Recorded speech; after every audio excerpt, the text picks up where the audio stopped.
Comment est-ce que les choses se passent à votre niveau? Je vais parler en français parce qu'il faut la diversité linguistique. Et alors, à la suite de Mohamed qui a présenté la situation globale du peering dans la région, Mohamed qui a présenté la situation globale du peering avec les challenges. Donc, pour aller davantage dans le vif du sujet et vous permettre par la suite de faire les panels et de trouver les solutions, moi, je vais présenter ce que nous appelons à Internet Society l'index de résilience. Donc, c'est un tableau de bord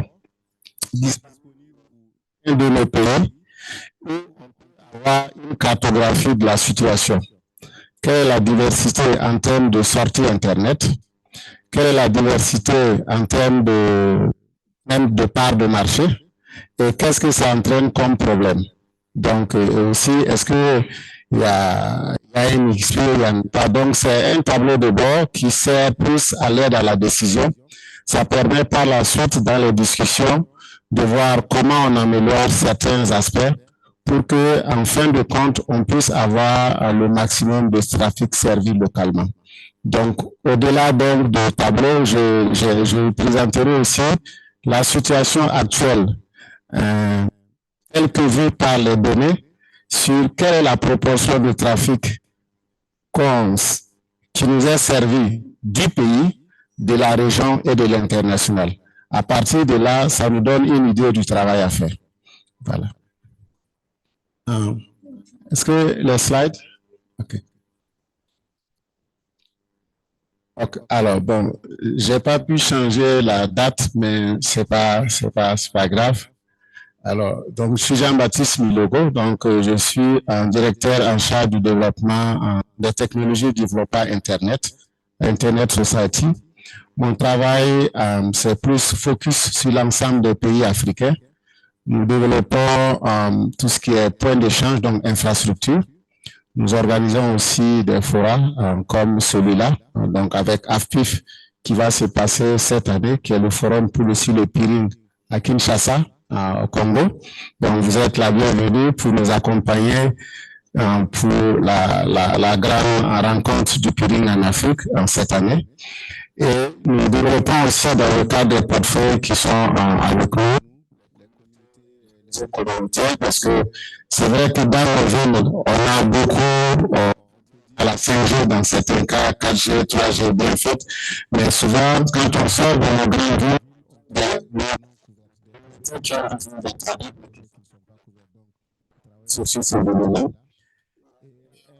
c'est tout ce qui est mesure de l'Internet. C'est de résumer ici. Donc, pourquoi cela, c'est souvent on peut ça se dit, pour pouvoir changer, il faut connaître. Voilà, si on veut changer, si on veut améliorer, il faut savoir. Maintenant, l'information peut être là, mais on n'a pas accès à l'information. Ou l'information présentée peut être erronée parce que les données qui sont remontées ne sont pas justes. Je pense qu'au deuxième trimestre de 2020, ceux qui ne savent pas que a été servi lorsqu'on a eu des deux incidents de câbles en même temps et ça a pas. Voilà. Ceux qui ont fait TikTok tous les jours, ils ont été touchés un peu. Alors, ceux qui faisaient leur business, ils ont été touchés. Alors, ceux qui devraient payer leurs impôts ont peut-être été touchés si le routage n'avait pas été fait convenablement. Qu'est-ce que ça nous apprend? Quand on verra la capture générale, on verra est-ce que nous allons la donner? Ensuite, quelle peut être la place de nous tous en tant que communauté à améliorer cela? Parce que, en fin de compte, la force est à la communauté. Nous pouvons contribuer à faire sorte que statistiques que le pays soit bien vu. Suivant. Donc, comme je le disais, la plateforme, on l'appelle Pulse, donc l'adresse est là, vous pouvez aller là-dessus et puis voir les données. Donc, de façon en résumé, on a eu on suit les coupures Internet. Donc, quand vous parlez sur Pulse, vous allez voir le nombre de coupures.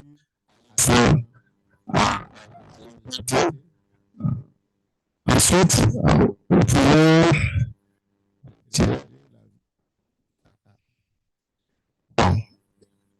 vous avez des statistiques sur les incidents qui arrivent. Vous avez plusieurs types de statistiques. Ça peut être les coupures de fil. Ça peut être, par exemple, quand on a coupé Internet pour plusieurs raisons.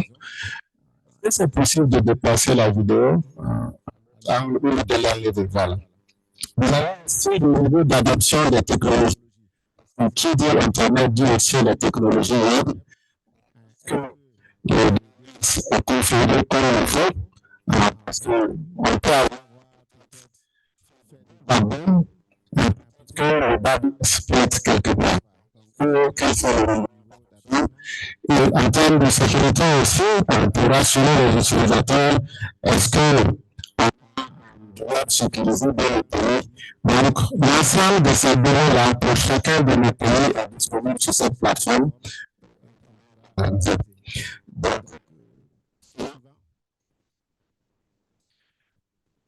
comme je disais, pour fournir les coupures, les technologies, la présentation du marché, parce que souvent, parce que quand c'est un seul opérateur, tu peux jusqu'à une certaine date de cette situation.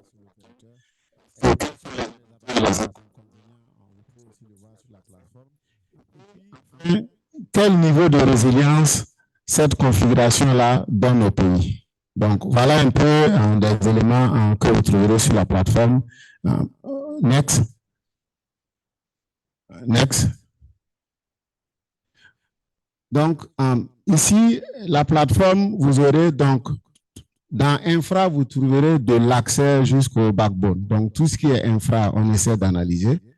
La sécurité, les performances, parce qu'on peut avoir une bonne infra, et puis quand on fait SPS ou n'importe quel outil de métrologie, on se rend compte que la flèche ne bouge pas bien. Donc, il faut regarder cela. Et surtout la part de marché, parce que souvent, dans certains cas, on verra quelques exemples, et la part de marché peut être un frein ou un avantage. Enfin, pour ceux qui sont peut-être des chercheurs, souvent, ils aiment savoir comment on fait pour présenter tout cela. Donc, la méthodologie globale, vous le verrez sur la page web. Elle est ouverte à commentaires. S'il y a des améliorations sur la méthodologie utilisée, vous aurez l'opportunité de nous faire un retour pour qu'on puisse améliorer le tableau de bord. Suivant. Suivant. Donc, ici, j'ai essayé de prendre quelques cas dans le monde qui illustrent différemment comment les choses peuvent s'expliquer. Donc là, on a le cas de l'année passée, je crois, vous avez vu en Australie, un des gros opérateurs qui a été indisponible pendant 10 heures. C'est déjà pour dire que les pannes, ce n'est pas seulement chez nous que ça arrive, ça peut arriver partout.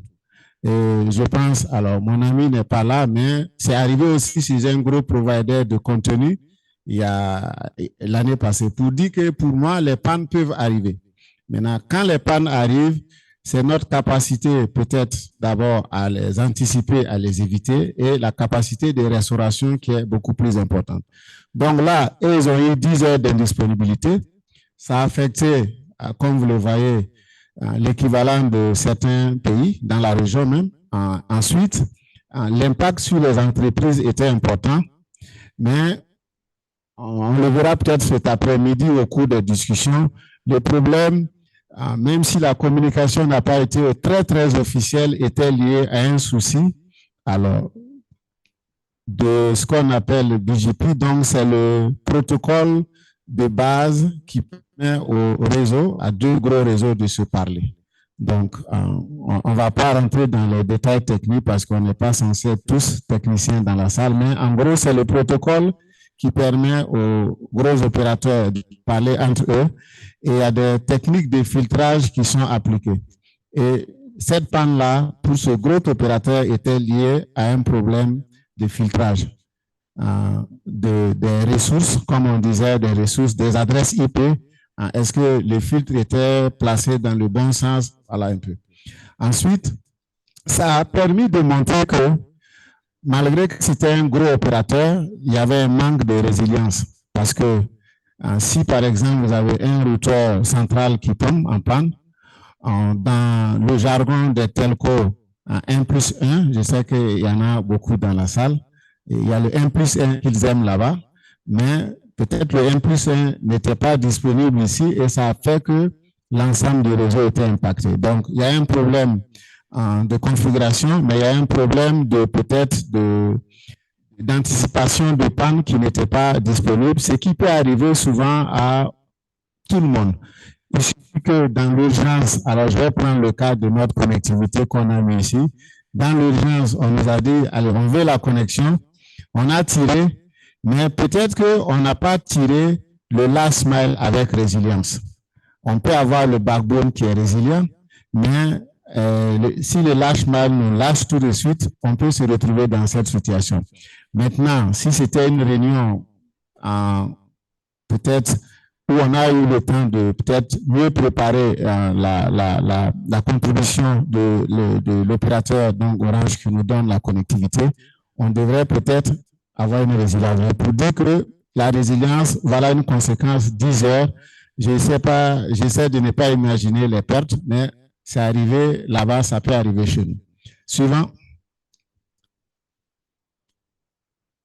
Alors, après cette panne, quand on essaie de regarder sur le cas de l'Australie, vous allez voir ici que cet index-là, cette présentation, elle est disponible pour chacun des pays que vous trouverez sur là. Donc, vous aurez le détail comme une cartographie pays, donc avec tous les éléments. Donc, ça vous permettra de vérifier est-ce que l'écosystème du câble était bon? Est-ce que la connectivité mobile était à quel niveau? Donc, vous avez une cartographie ici qui peut permettre de prendre des décisions sur où étaient les problèmes. Donc, quand vous regardez ici, vous allez voir dans les... Il faut aller sur le slide suivant. Ah non, revenez s'il vous plaît. Vous pouvez, voilà. Quand vous partez sur le cas de... Non, vous êtes allé devant. Revenez encore derrière. Voilà. Donc, vous allez voir ici que il y avait un problème de diversité sur les fournisseurs des fournisseurs. On peut prendre, par exemple, on est en Côte d'Ivoire. Peut-être que, supposons qu'à la sortie, c'est un seul opérateur qui faisait sortir tout le monde. Donc, ça veut dire qu'au niveau de diversité, il y a un problème. On peut avoir un beau réseau, mais si la diversité au niveau de la sortie, par exemple, si avec un seul câble sous-marin, ça va poser un problème. On a vu ici qu'on a eu 2, 3 câbles qui sont coupés. Ça veut dire que la diversité sur 4 n'avait pas résolu le problème. Pas parce que d'autres câbles n'étaient pas là, mais parce que tout le monde n'était pas sur les câbles disponibles. Donc, ça veut dire que on peut avoir de la disponibilité, mais on ne sait pas organiser pour des raisons stratégiques et financières. Pour plusieurs raisons, on n'a pas créé la diversité. Donc, ça peut être un problème. Ensuite, on s'est rendu compte qu'il y avait un souci de peering. L'efficacité du peering n'était pas bonne dans leur cas. Donc, pour dire qu'on peut avoir des réseaux très bien faits, mais il y a des points de faiblesse que ce dashboard-là va nous permettre de voir. Ne pas le prendre comme étant, on me jette ça à la figure, mais c'est où est-ce qu'on doit mettre l'accent dorénavant pour éviter un certain nombre de problèmes. Suivant. Donc, ici, c'est un autre cas qui s'est passé au Canada, dans Rogers Canada. Là, ça a duré 19 heures. Et ça a touché 12 millions de personnes directement ou indirectement. Et le coût sur l'économie, comme vous le voyez, c'était assez important. Donc, là, il y a la panne, mais le plus intéressant, c'est de se dire, au-delà de la panne, qu'est-ce que les données peuvent nous offrir comme information pour pouvoir mieux comprendre et anticiper l'avenir. Donc, suivant. Donc, ici encore, vous allez voir ici que malgré qu'on était au Canada, je n'essaie pas de dresser le tableau du Nord, mais j'essaie de présenter ici qu'il y avait un problème de manque de diversité sur le marché. C'est-à-dire que Rogers, autant qu'ils sont gros réseaux, ils avaient un problème de manque de diversité d'upstream, c'est-à-dire que peut-être qu'ils n'avaient pas beaucoup d'opérateurs de sortie, malgré leur taille. Et puis, le marché aussi n'était pas bien diversifié. Ça montre un peu que si on reste dans une logique de monopole jusqu'à un certain niveau, ça peut avoir un impact important sur la qualité de service ouvert. Le jour qu'il y aura un panne, on va le remarquer. Donc, suivant. Là, c'est une panne qui est arrivée je vais dire, en Italie. Donc, il n'a pas beaucoup duré, mais comme vous allez le voir par la suite, ça permet de présenter des soucis qui arrivent souvent chez certains opérateurs dans la région aussi. Donc, suivant.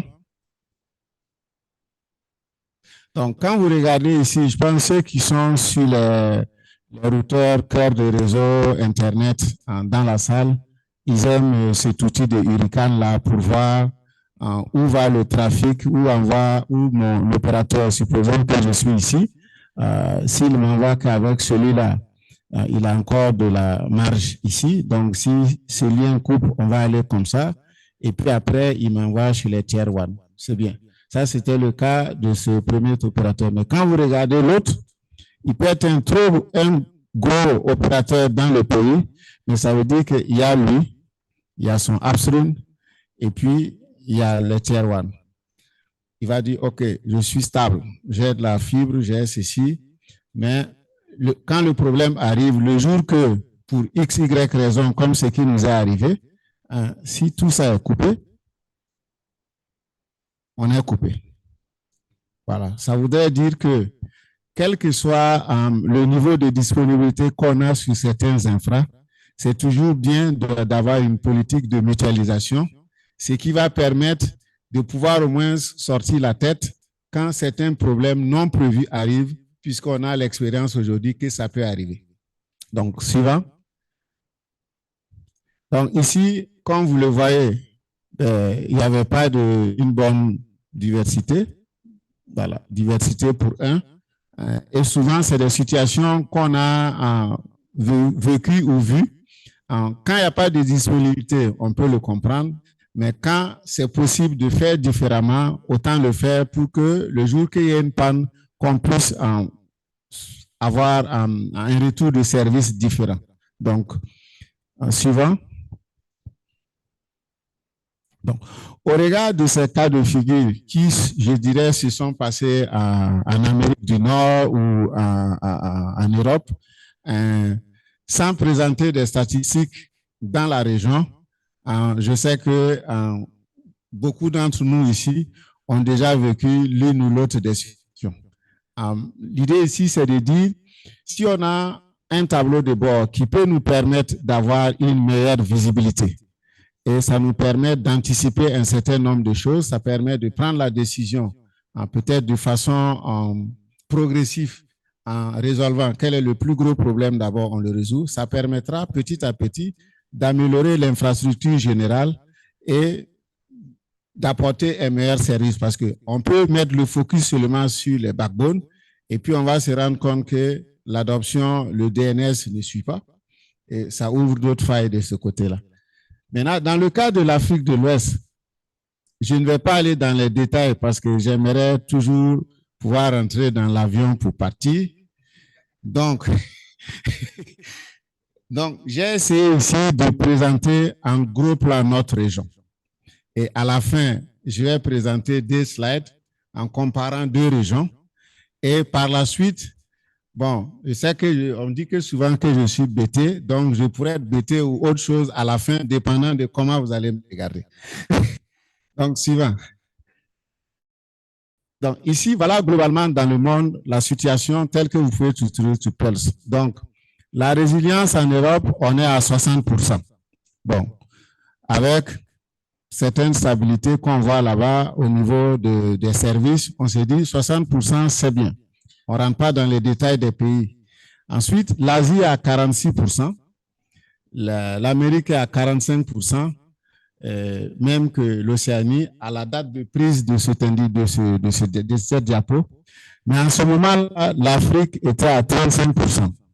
C'est bien, on a 10 points, on peut rattraper les autres. Slide suivante, on va aller dans les détails par région maintenant. Peut-être qu'il y a quelqu'un qui nous trouve globalement en Afrique et puis nous, on croit qu'on est tous bons. Suivant. Alors, dans la slide suivante, on voit que, bon, là, on a des niveaux différents. Donc, l'Afrique australe est à 40%, l'Afrique orientale, 37%, au nord, 36%, Afrique occidentale, quand même, on est tous dans 30-30, donc on est bon. Maintenant, pourquoi il y a problème toujours? L'Afrique centrale, alors, ils ne sont pas peut-être, ils sont en ligne, voilà, il y a des efforts à faire, mais ça nous donne la cartographie globale. L'avantage de Paul, c'est que vous pouvez aller dans les détails encore, dans d'autres détails. Suivant, s'il vous plaît. Donc, ici, j'ai essayé de présenter les statistiques par pays. C'est là où maintenant je dois chercher un parrain pour lui donner mon passeport. Voilà. Ici, bon, les Bénin, 42%, c'est bien. Burkina Faso, 39%. Sénégal, 38%. Comme vous voyez, on a des niveaux différents. Mais ces niveaux-là, en fait, vu comme ça, on n'a pas une idée de où il faut toucher.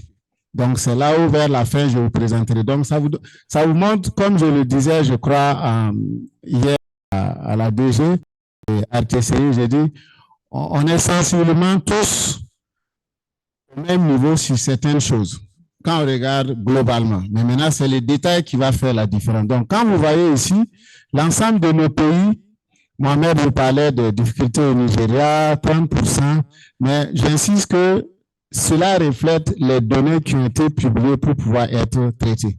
Donc, c'est comme vous pouvez être très bon, mais si vous êtes enfermé chez vous, personne ne va vous donner du travail. Il faut faire sortir les données pour qu'on puisse pouvoir vous comparer à d'autres personnes. Donc, voilà la situation globale. Suivant. Donc, cette situation globale telle que ça se présente, suivant, ça fait qu'en termes de production de données, voilà ce que ça donne. Ça dit qu'au Bénin, ils étaient à 39, je pense. Mais sur les 39, quand vous regardez, c'est un tout petit peu de trafic local et tout le reste est à l'international.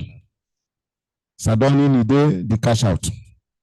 Quand vous prenez Burkina Faso, un peu en local, un peu en régional, c'est sûr que là, on va chez Mohamed au Nigeria pour aller prendre du contenu, ou peut-être au Ghana. Et ensuite, tout le reste, moins de 50%, on va à l'international. Ensuite, quand vous prenez la liste des pays, donc si vous prenez la Côte d'Ivoire, donc après la Guinée-Bissau, vous voyez qu'on a du contenu local, mais une bonne partie du trafic est à l'international. Ça voudrait dire que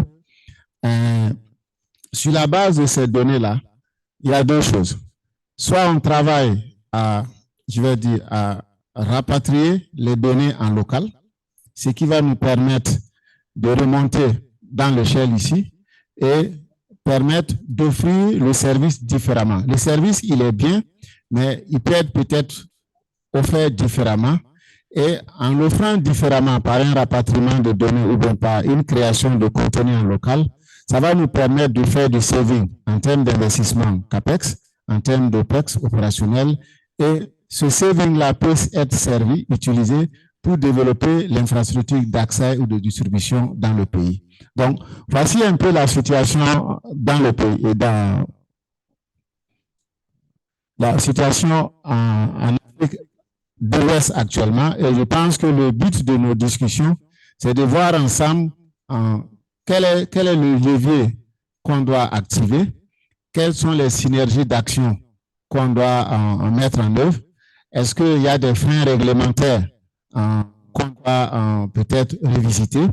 Est-ce qu'il faut plus de data centers? Je pense que la suite des panels va travailler à cela. Et puis, c'est dit, voilà un peu la cartographie. Donc, sur la slide suivante, j'ai essayé de me comparer à la zone SADC. Donc, à une zone SADC vers l'Afrique de l'Ouest. Quand vous voyez là-bas, la tendance est différente. Il y a des pays comme l'Afrique du Sud qui font plus de 50% de leur trafic. Je dirais presque 60, 65, mettons 70% à la loupe comme ça.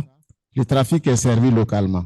L'avantage de ce type de situation, c'est que quand il y a une rupture de fibre, comme ce qu'on a vécu en mars, non, c'est avril, mars, en mars, ils vont être secoués un peu, mais les gens continuent à travailler parce que beaucoup de providers de CDN sont localement dans la région là-bas. Maintenant, ce qui était le contraire de nous, notre situation, ça veut dire qu'on doit travailler à avoir le contenu en local. On doit travailler à avoir beaucoup de synergies régionales aussi parce que, comme vous le voyez, il y a des pays comme le Botswana, ils font du local, mais ils font plus de... Le local et le régional, c'est plus de 50%. Ce qui est intéressant, ça veut dire que du Botswana, ils vont aller en Afrique du Sud, c'est normal, ils vont récupérer beaucoup là-bas. Et ce qui leur reste à écouler sur le marché international, il est encore plus intéressant. Donc, pour moi, le but de nos échanges, c'est de voir sur quel levier on peut appuyer pour que le score à la prochaine fois soit meilleur. Peut-être que nous appuyons dans un sens où c'est vraiment pas lui qui nous fait mal, mais c'est un autre. Maintenant, pour terminer, je me suis permis, à tout honneur, à tout seigneur, tout honneur, comme je ne pouvais pas faire un live pour présenter que le Burkina, tout n'est pas bien, qu'au Bénin, tout n'est pas bien, et voir là où on peut améliorer. Je me suis permis de demander à la technique de présenter juste la situation en Côte d'Ivoire. Bon, ça nous permettra d'échanger là-dessus, mais ça n'a nullement pour but de faire une comparaison, mais c'est pour être dans le contexte et puis de pouvoir échanger par rapport à l'audience. OK. Ici, vous avez donc sur PELS, comme je le disais, vous pouvez choisir le pays, Afrique de donc, vous pouvez choisir le pays. Et donc, quand vous choisissez le pays, vous pouvez télécharger tout le rapport pour ceux qui veulent travailler là-dessus par la suite.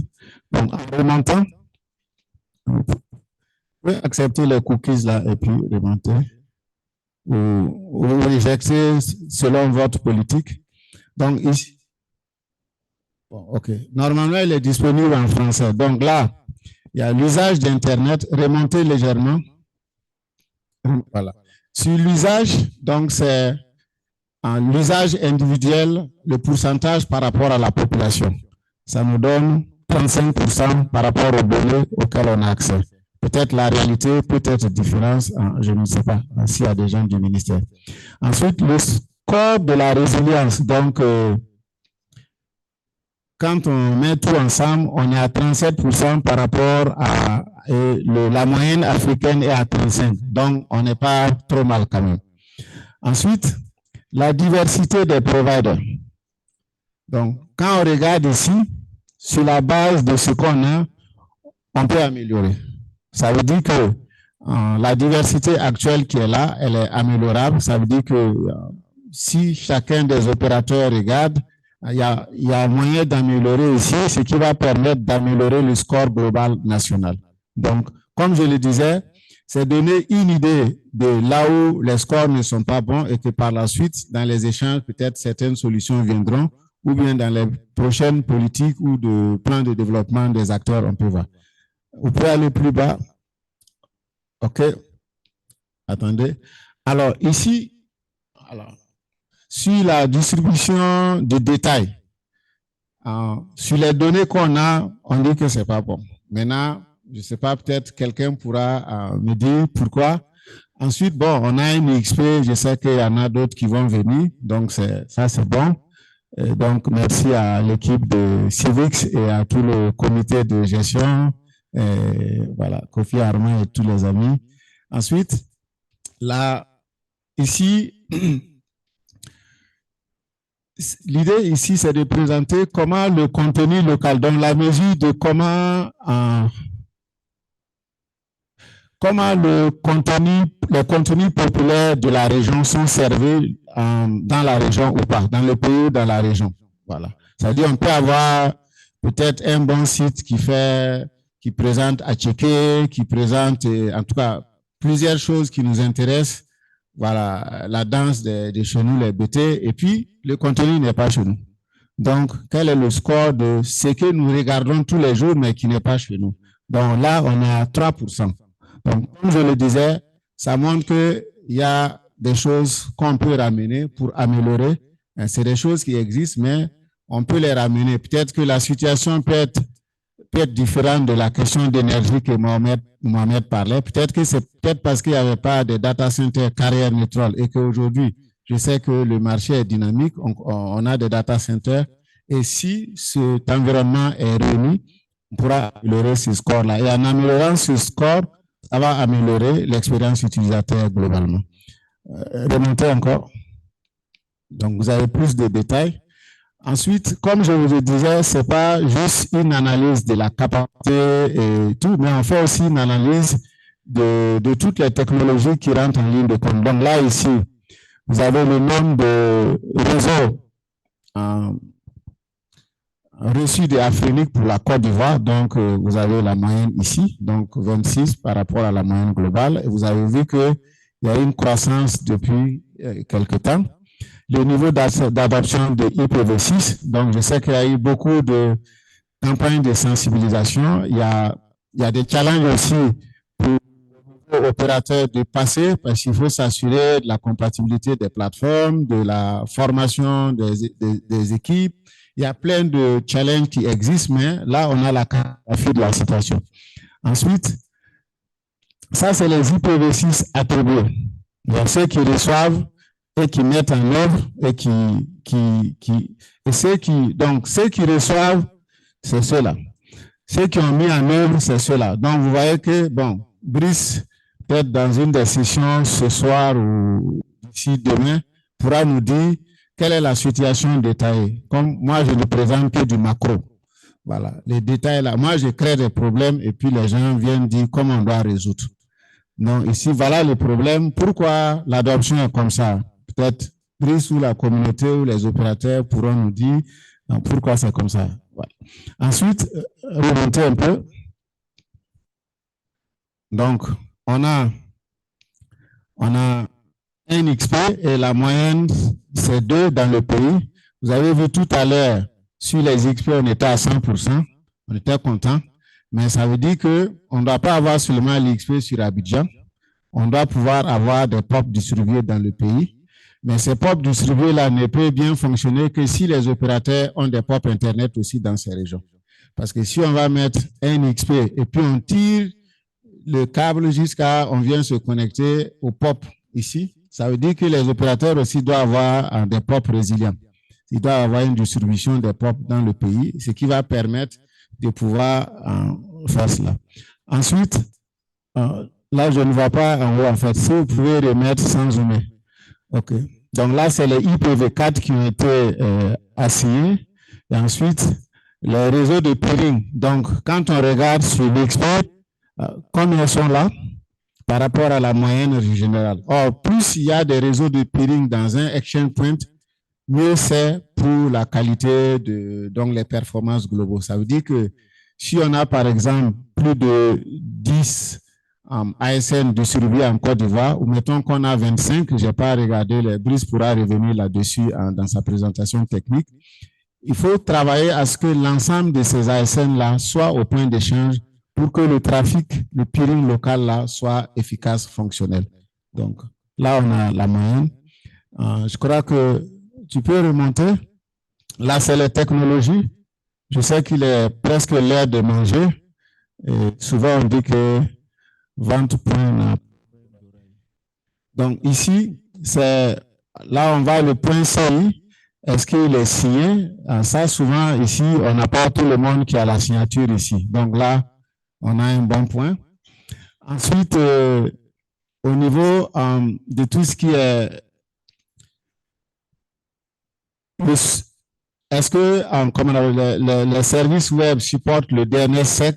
Là, on voit que là, on a du travail à faire parce que il y a du travail à faire. Ceux qui hébergent, ceux qui développent, et puis souvent, quand ça marche, on ne veut pas toucher. Je sais que tous ceux qui ont déjà fait l'opération, souvent, on te disent, Joe, pourquoi tu veux changer ça là? Laisse, ça marche comme ça depuis des années. Il ne faut pas toucher. Voilà, votre nouveauté là, nous, on n'est pas dedans. Donc, la conséquence de ça, ça nous donne ça. Voilà. Donc, ça veut dire que il y a des moments, voilà, on doit accepter, changer parce que c'est l'évolution même de la technologie.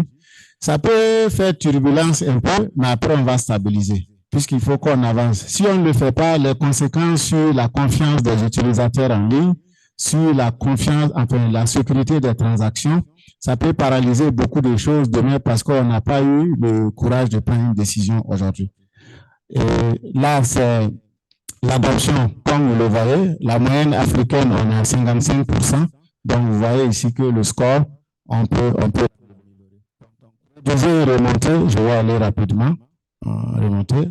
Donc, ici aussi, vous avez d'autres paramètres donc, qui nous permettent d'avoir une cartographie détaillée de la situation. Et comme je le disais, cette cartographie, elle est disponible pour l'ensemble des pays. Donc, PELS, je pense que c'était la dernière partie. Donc, PELS ici vous permet de voir tous ces éléments-là. Et puis, ça vous permet de, en tant qu'opérateur, peut-être de savoir, ou en tant que membre de la communauté, de savoir quel levier à votre niveau vous pouvez améliorer avec d'autres personnes ou à votre niveau. Je crois que sur la présentation, il y avait quelques slides où on vous donne les contacts. Comme je le disais, les données que nous utilisons, ce sont les données qui sont publiques. Donc, s'il y a des parties, vous pouvez venir sur la présentation, s'il vous plaît. Voilà. Les données peuvent être, donc, on peut continuer. Les données peuvent être biaisées parce que ce qu'on utilise n'est peut-être pas la bonne donnée. Slide suivante. Voilà, là, c'est un peu les limites. Là, voilà, nous, on prend des données publiques, les données que plusieurs acteurs produisent. Donc, si ce ne sont pas les bonnes données, n'hésitez pas, par exemple, à écrire à pulse@isoc.org pour voilà, demander à l'équipe de regarder si tel paramètre n'est pas le bon score et ça permettra d'améliorer globalement. Et on s'est dit que aussi, l'idée, on peut comparer les pays entre eux, mais l'idée, la base, c'est de permettre aux décideurs de connaître les lacunes, les faiblesses et puis de voir comment on lance une grande campagne d'amélioration. Donc, comme je le disais au départ. Donc, au suivant. Voilà. Maintenant, ce n'est pas seulement aux décideurs de travailler à cela. Suivant, je vais terminer comme ce que quelqu'un a dit ici. Donc, si nous comprenons tous ce qui se passe, ça fait que ça nous donne une idée globale de pourquoi telle chose ne marche pas. Si je suis développeur ou hébergeur de contenu et que moi-même, je ne vais pas sur des technos dans les best pratiques, bon, je ne dois pas être étonné si demain il y a un problème parce que j'ai ma part à jouer. Si je suis opérateur d'infrastructure et qu'il y a des best pratiques que je ne mets pas en œuvre, il y a quelque chose que je peux faire. S'il y a des freins réglementaires qui bloquent quelque chose, ça veut dire que le régulateur, avec l'ensemble dans le process global, peut améliorer. Nous, si tout va bien, et pour que l'Internet africain soit bien, on a tous quelque chose à faire et je pense que c'est un peu le but de la rencontre ici. C'est de ne pas seulement regarder ce qui marche, d'accepter de regarder ce qui marche mais peut marcher mieux et puis de voir ensemble comment on peut l'améliorer pour qu'à la prochaine occasion, on puisse avoir des chiffres qui vont dans le sens le plus élevé. Et puis surtout travailler à promouvoir le développement de contenu local. Moi, j'aime dire le contenu, il est déjà là. Je pense qu'il y a un panel demain sur le contenu local et la souveraineté. Aujourd'hui, on est en pleine transformation digitale. Il y a des processus classiques qu'on a essayé de numériser. Il y a des données qui sont produites et ces données-là, plus ils sont dans les pays, mieux ça aide, mais on a toute une industrie, c'est une opportunité de développement d'affaires qu'il faut saisir. Et puis, on doit se connecter entre nous. Autant on fait du réseautage ici, on peut se connecter pour sortir par le Mali, on peut se connecter, j'ai vu quand il y a eu des incidents, alors certains au Burkina ont pu sortir par le Mali, aller rejoindre la fibre au Sénégal et ça a résolu certains problèmes. Mais est-ce qu'on devrait attendre chaque fois qu'il y a des problèmes? Il y a aussi des possibilités avec le développement en cours de partir par le nord, avec les projets transaériens, pour pouvoir avoir le maximum de diversité, de telle sorte qu'on backup la fibre sous-marine sur le terrestre. Voilà. Mais ça nécessite beaucoup d'évolution peut-être réglementaire, et vu qu'on est dans une région régionale avec la CEDEAO, donc voilà. Et puis les centres de données, comme je le disais, plus il y aura des centres de données, mieux, ce serait bon pour la communauté des experts et tout. C'est la dernière slide, je crois, Nina, juste. Voilà, donc, peut-être c'est des pistes de réflexion. Peut-être qu'un jour, j'ai entendu dire quand les câbles étaient coupés, il y en a qui ont dit, pourquoi nous, on ne va pas se mettre ensemble pour faire câble? Bon, ça a des coûts, c'est toute une industrie. Et voilà, avant de se lancer dedans, il y a beaucoup de choses à voir. Et les bateaux câbliers, ils ne courent pas le monde, ils ne sont pas beaucoup. Voilà, il y a toute une industrie, mais c'est des idées que j'ai vues passer. Et puis, ou bien, il y a eu des moments aussi, des consortiums sont venus et les gens n'ont pas voulu être membres des consortiums. Pour X, Y raison. S'il y a opportunité que certains rejoignent des consortiums aujourd'hui, c'est bien. J'aime le cas du Niger qui était sur ACE, qui avait signé, alors qu'ils sont de l'autre côté. Bon, souvent, ils viennent traverser pour aller là-bas. Bon, peut-être qu'on peut revoir autrement, mais ils avaient accepté en ce moment le faire. Et il faut la formation, je pense qu'on a parlé de ça le matin, il faut de la formation qualifiée dans ces métiers-là, de fibre, enfin, il faut former et toujours former, et de telle sorte que demain, on puisse avoir une chaîne end-to-end qui nous permet de pouvoir nous supporter nous-mêmes à nous développer en comptant sur nos forces et nos forces. Donc, je crois que je vais m'arrêter là. Je ne sais pas s'il y a autre chose, mais je crois que ça doit être fini. Voilà. Merci beaucoup. Et voilà, Pulse est disponible. Vous pouvez contribuer à Pulse. Je vous invite à le regarder, à découvrir qu'est-ce qu'il y a sur les autres pays, qu'est-ce qu'on peut améliorer ici. Et puis, le reste, je pense, du forum, comme je le disais, moi j'aime poser les problèmes ou faire voir les problèmes, et puis ensemble, en intelligence, en synergie, on va peut-être trouver une, deux solutions qu'on pourra mettre en œuvre et que la prochaine fois, on passe à autre chose. Merci beaucoup. Merci beaucoup, Jean-Baptiste. D'accord, on a vu les données, on a vu les problèmes. Quelqu'un a une solution rapide?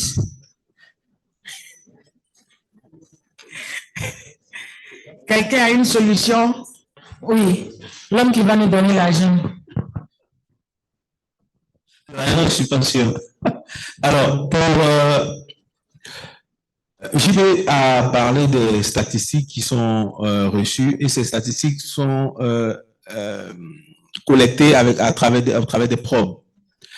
Donc, je voulais dire que j'ai des probes Atlas, j'ai des probes de Hype. Donc, pour ceux qui aimeraient avoir ces probes-là pour les mettre dans vos réseaux, pour qu'on puisse aussi récupérer ces informations-là pour faire des statistiques réelles et propres pour la Côte d'Ivoire ou pour le Nigeria, ou pour ceux qui sont venus, qui ont besoin de probes. Ils peuvent... on va peut-être ouvrir une liste avec Isor que je verrai en fonction du nombre de probes pour que demain, j'envoie les probes pour ceux qui en ont besoin. Voilà ce que je voulais dire. Voilà, c'est ça. Merci beaucoup. Il ne nous donne pas l'argent, mais au moins, on a eu quelque chose. Merci, Brice. Qui veut le micro?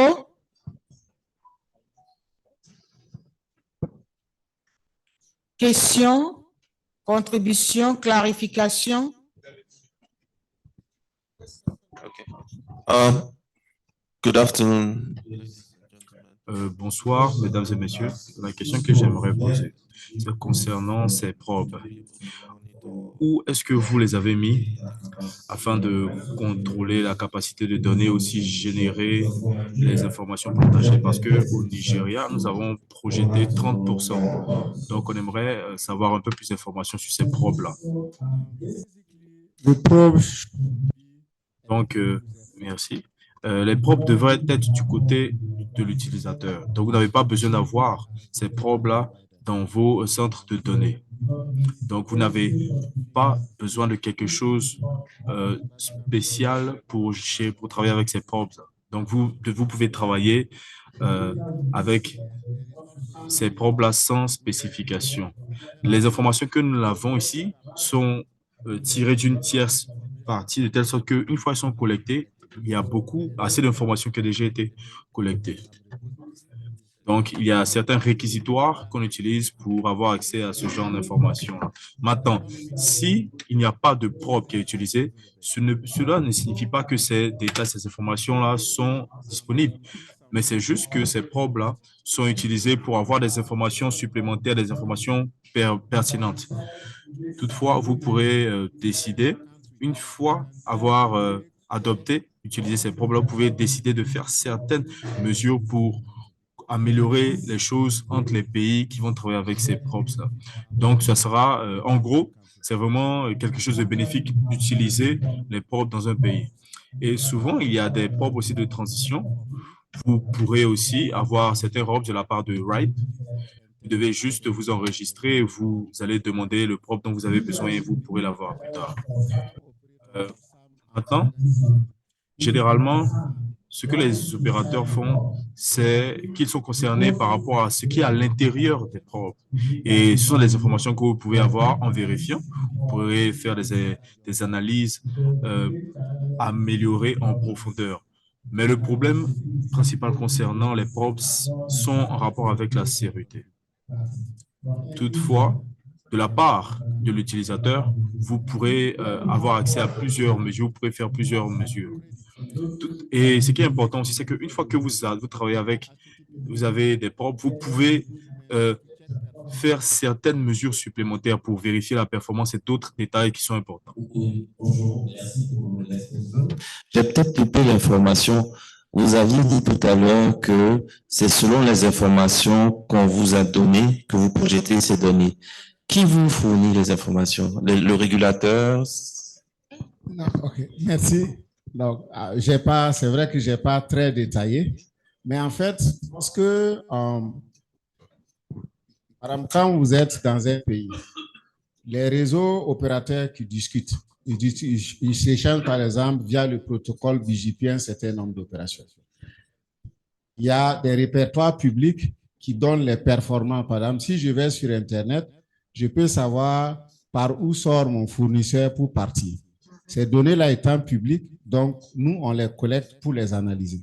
Ça, c'est une première source. Et comme Brice le disait, dans certains pays, on peut installer des robots de monitoring qui font des pings. C'est souvent HTTP, DNS. Donc, on peut aussi installer ces robots-là dans les pays. Et à partir de là, vous qui avez installé, vous avez accès à une interface qui vous permet de mesurer la performance, je vais dire, entre Orange, Move et MTN pour voir est-ce que dans le pays, il y a des pertes entre eux. Ça, vous pouvez le faire avec votre propre. Donc, c'est gratuit puisque vous avez des crédits. Maintenant, il y a des opérateurs dans le monde qui, par exemple, sur vos browsers, par exemple, tout de suite, Nema a dit cookies, elle a dit il faut, voilà. Selon la politique que tu adoptes par rapport aux cookies, souvent tu autorises des acteurs à faire du monitoring des services pour de l'analyse ultérieurement. Donc, Internet Society donc, utilise, donc on a une équipe en charge du measurement, donc qui collecte toutes ces données-là et qui essaie de sortir maintenant un dashboard. Donc, toutes ce sont des données publiques. Voilà. Maintenant, comme je le disais, il y avait quelque part le lien de toute la méthodologie pour ceux qui sont souvent dans la recherche pour s'assurer de la cohérence ou de faire des suggestions d'amélioration. L'équipe est ouverte à ça. Merci. Dernière intervention.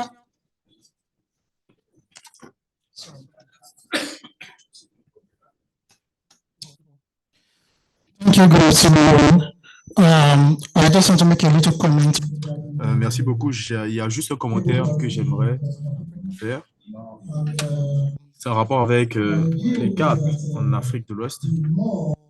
Selon ce que je vois, plus nous sommes capables de prendre conscience de l'importance de la connectivité dans notre région, plus tôt on sera capable de minimiser les impacts des coupures de câbles, des effets des câbles dans l'infrastructure d'Internet en Afrique. Donc, merci beaucoup. Concernant un autre point, il y a une question qui a été posée.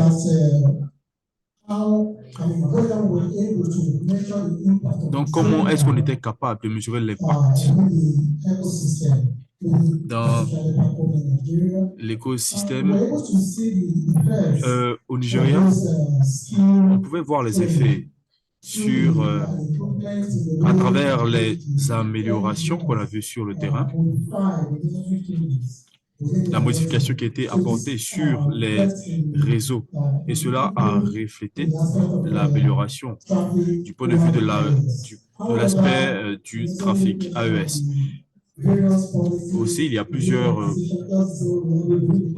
politiques qui ont été prises à l'intérieur du pays concernant l'écosystème de l'Internet.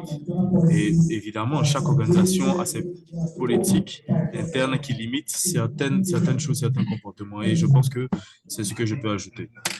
Strongly support the cross-border connectivity in Africa. J'aimerais aussi parler des connexions transfrontalières, qui nécessitent aussi beaucoup plus de travaux supplémentaires afin d'atténuer les effets néfastes de ces pannes récurrentes que nous avons. Un banc pour nous, s'il vous plaît.